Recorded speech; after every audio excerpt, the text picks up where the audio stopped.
Buenas tardes, chicos.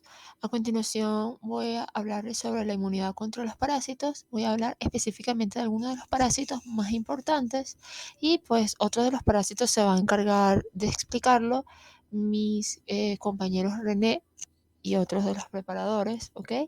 Es importante señalar que este tema, si bien ustedes lo van a ver a profundidad cuando estén en tercer año, si Dios quiere, eh, deben conocer por lo menos de esto que les voy a explicar, algunos de los ciclos biológicos y cómo se concatena entonces la respuesta inmunitaria para cada una de las fases, ¿ok?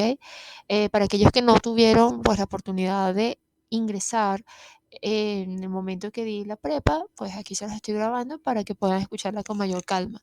Y de surgirle alguna duda, pues la aclaramos por vía privado, ¿ok? Entonces, primero les traje aquí las generalidades. Siempre tienen que entender que la primera respuesta inmunitaria que se va a activar frente a cualquier microorganismo, fuera que sea solamente de parásitos, es la respuesta inmune innata, que como bien ustedes conocen o habrán visto en clases, ella no es específica y tampoco tiene memoria, ¿ok? ¿Qué ocurre? Ella se va a ir activando consecutivamente cuando la primera que se activa no logra frenar, ¿ok? Este microorganismo, esta infección, etcétera, entonces se activa la siguiente. Es una secuencia, si no lo logra frenar, la subsiguiente, y si no, pues la siguiente, así sucesivamente, ¿ok? Entenderán también que existen parásitos cuya vía de ingreso es por vía cutánea, como es el caso aquí, ejemplifican quilostomidios, entre ellos también es Strongyloides cercoralis, la larva filariforme o L3, y hay otros, la gran mayoría de los parásitos que ingresan es por vía oral.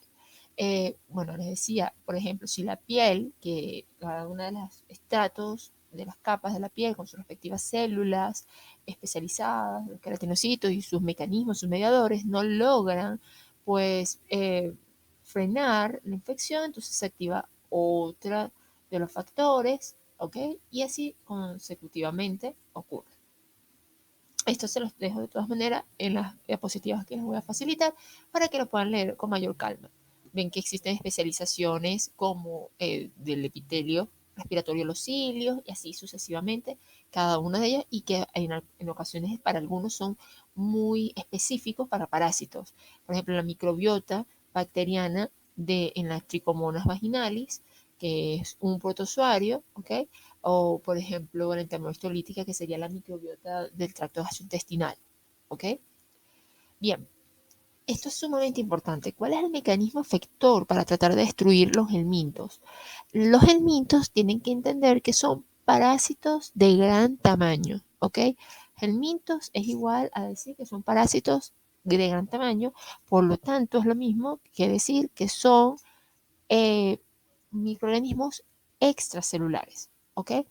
En ese contexto vemos que la respuesta va a ser de tipo citotoxicidad celular dependiente de anticuerpos, por el hecho de que cuando vemos aquí en la imagen un vermes es un gusano, un parásito de gran tamaño, un gelminto como el Trichuris trichiura, ella cuando se da una respuesta perfil TH2, que es específica para este caso, se va a activar linfocitos B que se van a diferenciar eventualmente de células plasmáticas productoras de anticuerpos. ¿Qué anticuerpos van a producir? Inmunoglobulinas E. Estas eventualmente se van a posar sobre el patógeno, ¿okay? Sobre el vermes, y esto va a permitir que van a traer muchos anticuerpos, fijan complemento, ¿ok? Y lo más importante también es que se va a ir deteriorando de esta manera la membrana del parásito. También es de suma relevancia es que a raíz de esto que les estoy explicando, todo el linaje de células, macrófagos, mastocitos, polimorfos nucleares neutrófilos, pueden hacer esta citotoxicidad celular dependiente de anticuerpos y así descarguen toda su batería de citoquinas, de mediadores, sobre la membrana del parásito para pues, favorecer y facilitar la destrucción de la misma. Mientras más anticuerpos estén presentes, mucho más apetecible, por así decirlo, será para los macrófagos porque es como una especie de marcaje que se está haciendo del parásito. Esa pues, citotoxicidad por el macrófago va a estar dado porque ella por sí sola, el macrófago, a pesar de tener la capacidad de engullir y fagocitar, al ser un parásito de gran tamaño, no es posible fagocitarla por sí sola. Caso contrario sería si se tratara de un parásito intracelular, ¿ok? Que en este caso serán los protozoarios, como hablaremos más adelante. Entonces, la única manera es marcar, hacer toda la cuestión de opsonizar y de esta manera también a través de los mismos receptores de las células ya mencionadas, poder contribuir en la destrucción de este parásito para luego, ¿sí?, facilitar la fagocitosis. Pero entonces necesito que entiendan que el mecanismo efector para destruir específicamente los parásitos, los helmintos que son de gran tamaño, es la citotoxicidad celular dependiente de anticuerpos. ¿Ok? Bien, esto es de gran envergadura. Saber cuál es el ciclo biológico del Plasmodium. Esto fue incluso pregunta de examen de mi año. Y ustedes pues tienen que saber, además de este ciclo, cuáles son las respuestas que se van a ir activando en cada una de las fases.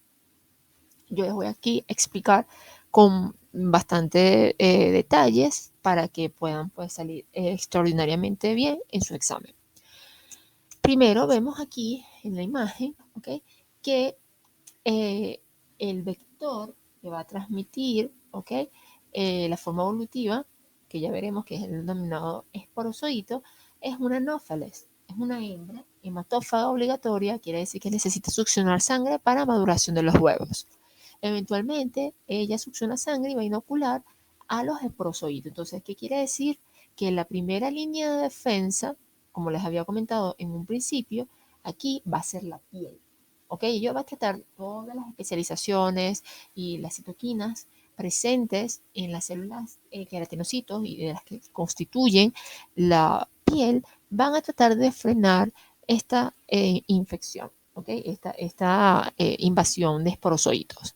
Si obviamente no logra ser suficiente, porque de hecho es una respuesta muy débil desde un punto de vista, ellas van a lograr entonces viajar por la circulación y eventualmente llegan al hígado.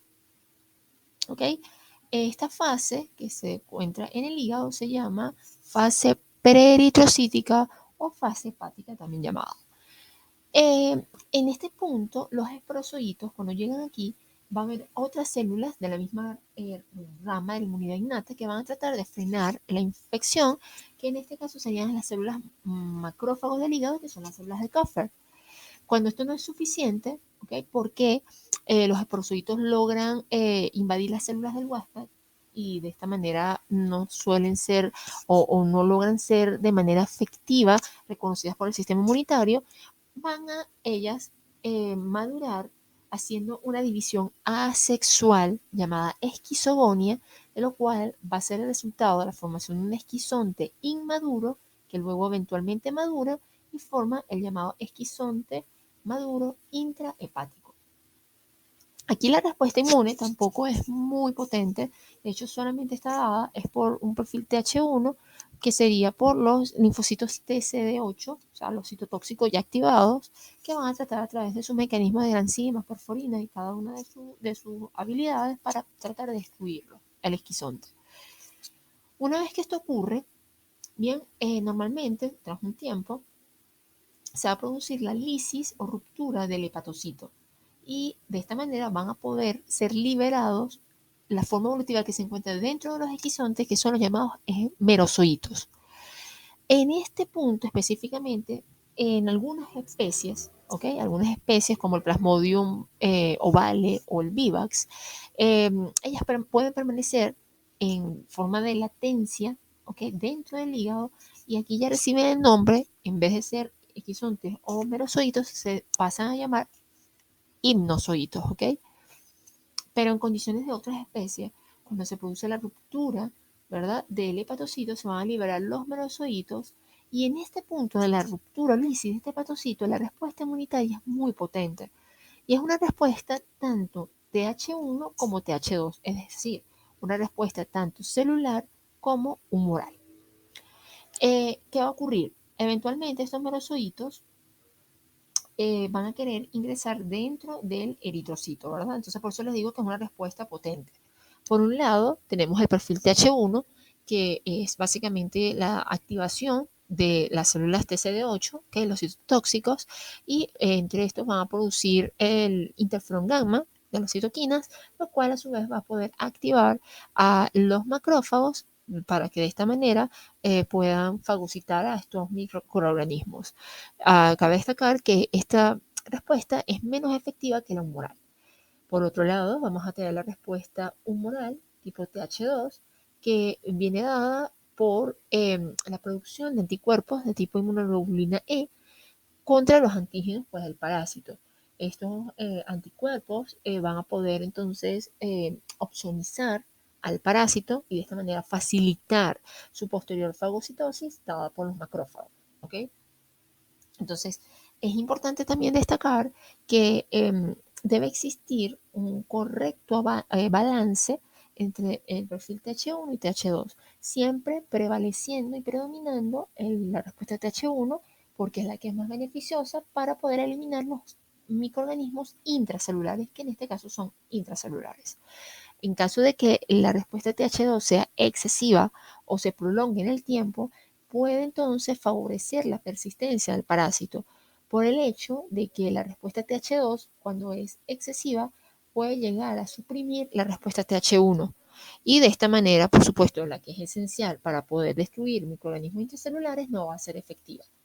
Y adicional a esto, se sabe que una respuesta tipo TH2 prolongada en el tiempo va a producir o repercutir de manera dañina sobre el epitelio a nivel tisular porque produce una inflamación crónica de gran importancia, ¿ok?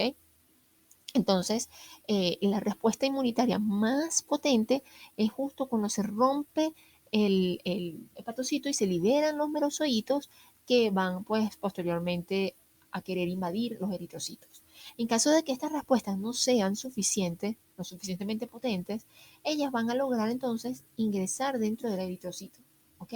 Y aquí se cumple la respuesta eh, perdón, la fase de fase eritrocítica, ¿ok? Antes era la preeritrocítica o hepática, esta es la eritrocítica. ¿Qué va a ocurrir aquí? Eventualmente el merozoito pues va a hacer división asexual por esquizogonia y genera un esquizonte inmaduro que luego madura y pasa a llamarse esquizonte intraeritrocitario. Ella tiene dos opciones, o bien madura a trofozoito y los trofozoitos pues producen merozoitos y los merozoitos vuelven a invadir más eritrocitos y de esta manera genera un círculo pues irrefrenable y perpetuo, o estos esquizontes pueden llegar a diferenciarse eventualmente en gametocitos macho y hembra que van a ser la forma evolutiva infectante para un nuevo mosquito o anófeles que succione sangre y adquiera esta forma. Y estos gametocitos van a permanecer adheridos a los glóbulos rojos. Para el momento cuando succione sangre, esta anófeles, pues adquiere esta forma evolutiva. En el tubo digestivo, estos gametocitos van a dividirse de manera sexual. Todos los demás ciclos, esquizogonia era asexual, aquí sí es sexual, por esporogonia, que es similar a la mitosis. ¿Okay? Y lo que va a producirse al resultado de esto es un cigoto que eventualmente se madura a oquineto y el oquineto a un oquiste. Y el oquiste en su interior va a tener esporozoitos que se rompen del oquiste y van a migrar hasta las glándulas salivales del vector que se encuentra en la probóscide para pues infectar y poder infectar nuevos hospedadores, ¿ok? Y todo este ciclo se vuelve a repetir. Lo importante es entender que, primero, a nivel hepático, la respuesta no ser tan potente es de tipo linfocitos T CD8, ¿ok? Es una respuesta citotóxica, pero una respuesta inmune celular. Y al salir del hígado, se va a producir una respuesta inmunitaria bien potente, tanto perfil TH1 como la TH2, siendo más efectiva la TH2. Y pues se van a producir entonces anticuerpos de tipo inmunoglobulinas E, y esto pues va a bloquear eventualmente los receptores para evitar que puedan entrar a los glóbulos rojos y empiecen a reproducirse de manera sexual por esquizogonía. Entonces, Importante, tras la ruptura del hepatocito, liberación del merozoito antes de invadir o la invasión del eritrocito es la respuesta más potente y es tanto TH1 como TH2. Bueno, aquí les traigo más de lo mismo que les acabo de explicar, tanto la fase preeritrocítica o hepática, todo lo que ocurre. Y también ella no suele ser tan potente esta respuesta por el hecho de que el parásito logra desarrollar mecanismos de evasión. ¿Y cuáles van a ser estos? Bueno, por ejemplo, tenemos la variación antigénica, que es la expresión de una gran variedad de antígenos en la superficie del parásito para dificultar que el sistema inmunitario pueda generar una respuesta efectiva sobre la misma. La inhibición de la respuesta inmunitaria, que cuando los parásitos pues, van a producir moléculas que inhiben la activación y proliferación de linfocitos T y B, es decir, tanto el perfil TH1 como TH2, y el secuestro del parásito per se, que estos parásitos maduros se adhieren al endotelio vascular y eventualmente esto va a protegerlo de la acción pues, de las células efectoras que se encuentran en circulación. Aquí les dejo de todas maneras las diapositivas que se los voy a facilitar por el grupo. Ahora bien, con respecto a el Schistosoma manzoni, es bien interesante este ciclo. Ellos son unos plantelmintos. Yo les había mencionado en un inicio en los gelmintos, que era la respuesta tipo ADSC. El Schistosoma manzoni es un plantelmito y es el único de estos que son dioicos, es decir, que son de sexo separado. Vemos tanto el macho como la hembra. La hembra se está introduciendo dentro del canal ginecóforo del macho, como lo podemos ver en la imagen. ¿Okay? Esto es un vermes adulto. Yo les había mencionado que cuando se trata de un parásito de gran tamaño, asumiendo que un vermes adulto es de gran tamaño, la respuesta siempre, siempre, siempre va a ser de tipo perfil TH2.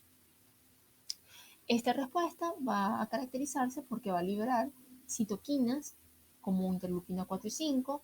Por un lado, la interleuquina 4 va a inducir a la activación de linfocitos B que se diferencian en células plasmáticas productoras de anticuerpos como la inmunoglobulina E, y ella pues a través de su porción FC pueda opsonizar al parásito y de esta manera facilitar pues el eventual deterioro y fagocitosis del mismo a través de pues, los macrófagos.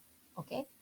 En caso de la citoquina interleuquina 5, ella también va a intervenir o inducir, en este caso, a la diferenciación de células hematológicas en polimorfonucleares eosinófilos, de los cuales ellos tienen gránulos de gran importancia porque son los que son específicos para parásitos. Estos linfocitos TH2, además de liberar citoquinas de tipo interleuquina 4, también liberan interleuquina 3, y esto lo que hacen es inducir a la degranulación de linaje de células como los mastocitos, que además de liberar aminas vasoactivas de varios tipos, la más importante, que es la histamina, aumenta la permeabilidad vascular y esto va a permitir facilitar la extravasación de células efectoras tales como los polimorfonucleares neutrófilos y los eosinófilos. Y ellos a su vez pueden contribuir en la destrucción del vermes por los mismos receptores, ¿ok? Y la misma de granulación, los gránulos que puedan destruir ya al parásito que ya de por sí estaba marcado, ¿ok? Esto es cuando se trata de un parásito de gran tamaño, como es el verme adulto del Schistosoma manzoni. En el caso del huevo del Schistosoma manzoni, la respuesta es diferente. Aquí vemos pues el huevito con sus respectivos polón lateral. Ella se caracteriza esta respuesta de tipo perfil TH1. O sea, es una respuesta de hipersensibilidad de tipo 4 o celular tardía, en donde lo que va a ocurrir es que el linfocito TH1, ¿ok? Entre muchos de los citoquinas que libera, se encuentra el interferón gamma y la interleuquina 2, lo cual permite activar a macrófagos. Estos macrófagos, entre todas las citoquinas que liberan, tenemos entre ellas la interleuquina 12, y esta interleuquina 12 activa a linfocitos TH1 que a su vez vuelven otra vez o sea, esto se perpetúa, este ciclo se hace cíclico, ¿ok? Como especie de círculo vicioso, y que trae esto como consecuencia dos cosas muy importantes. La primera es que se activan los macrófagos de una manera tan excesiva que eventualmente ellas se van a transformar en células epitelioides de gran tamaño y forman una arquitectura de tipo granuloma, es decir, van a encerrar al huevito en un granuloma, ¿ok? Tal cual como ocurre con la tuberculosis. Por otro lado, como se está perpetuando esta respuesta de liberación excesiva de citoquinas y activación de macrófagos, trae como consecuencia un tipo de inflamación crónica y esto trae pues como desencadenando fibrólisis y daño tisular. Y es debido a esta misma liberación tanto de citoquinas como de enzimas lisosómicas, pues producto de estas mismas citoquinas liberadas de manera excesiva. ¿Ok? Entonces, eh, entre también los mecanismos de evasión, como les había mencionado en paludismo, aquí hay dos. En el caso del verme adulto, el mimetismo antigénico, que es cuando al cubrirse de las membranas glicoproteicas y glicolipídicos del hospedador, que poseen antígenos propios, como los antígenos del sistema ABO o el sistema de histocompatibilidad clase 1, el sistema inmunitario no va a poder reaccionar frente a los parásitos porque ya se cubren esos antígenos y el sistema inmunitario no lo reconoce como, no es capaz de reconocerlo como algo dañino, sino lo reconoce como algo normal. O sea, ellas van a desviar o eh, pasar desapercibidas porque hacen creer al sistema inmunitario que son parte del mismo organismo. Y la otra de gran importancia es que disminuye significativamente la expresión de antígenos en su superficie y de esta manera pues dificulta el reconocimiento del mismo sistema inmunitario. O sea, ellas se van a esconder. El mecanismo de evasión de ellas es esconderse y hacer que el sistema inmunitario burlarlo para que no lo reconozca y lo ataque.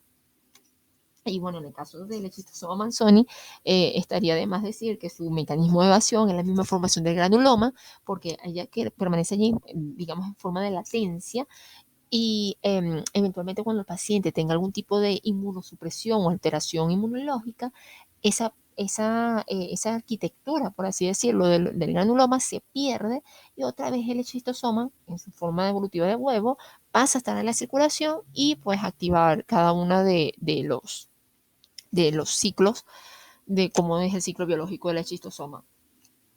Que bueno, en este caso suelen preguntar son estas dos respuestas, porque bueno, del huevo salen los miracidios, luego los miracidios se convierten en cercaria, y la cercaria es la que ingresa en el humano, y están los esquistosómulos, que son los adolescentes, los más adolescentes, que luego cuando alcanzan el estadio adulto, ellas copulan, como ven en la imagen, y hacen una migración de manera contraria a las agujas del reloj y su hábitat definitiva va a ser en las venas del plexo mesentérico inferior. También se puede encontrar en el sistema portal, ¿ok?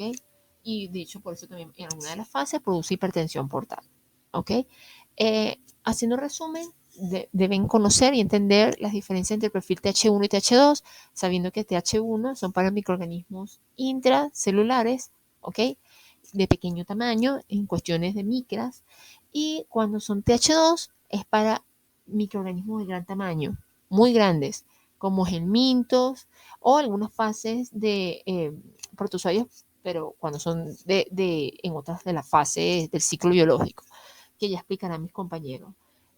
También puedes conocer que existen los mecanismos de evasión, de cómo burlan los respectivos parásitos al sistema inmunitario para pasar desapercibidos, y que en el ciclo biológico del paludismo entender cada una de las fases de cómo se produce y qué respuesta inmunitaria va a actuar en cada una de las fases, entendiendo que tanto el perfil TH1 como TH2 va a coexistir cuando se destruye o se lisa el hepatocito y se liberan los monozoitos para posteriormente querer ingresar al eritrocito.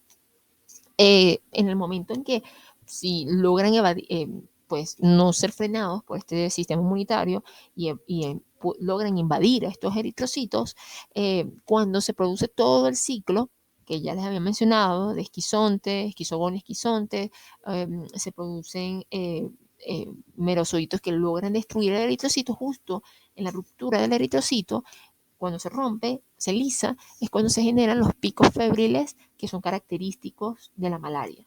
¿Okay? Bueno, la fase fría, la fase caliente, la fase de húmeda, cuando ya hay la saturación, y la fase pues de apirexia, que es cuando ya el paciente está como sano. Y entonces esto es cíclico cada vez que se rompe el eritrocito. Bueno, muchísimas gracias por su atención. Como les dije ya en la prepa que les di y esta que les estoy grabando, si tienen algún tipo de consulta, pregunta, no solo del tema, por supuesto referente al tema, y si no es el tema, pues de algún otro tema o un tópico en particular, no duden para nada en consultarme a cualquier hora, porque incluso de no ser posible responderle en la noche, pues lo hago lo más temprano en la mañana del día siguiente. Y les deseo todo el éxito del mundo en su examen. No les deseo suerte porque sé que ustedes son chicos muy, muy grandes y con una trayectoria pues de llegar aquí ya a segundo año y próximo tercer año. No necesitan suerte, ustedes son más que capaces para poder superar todos los retos que le ponga la escuela y van a salir extraordinariamente bien.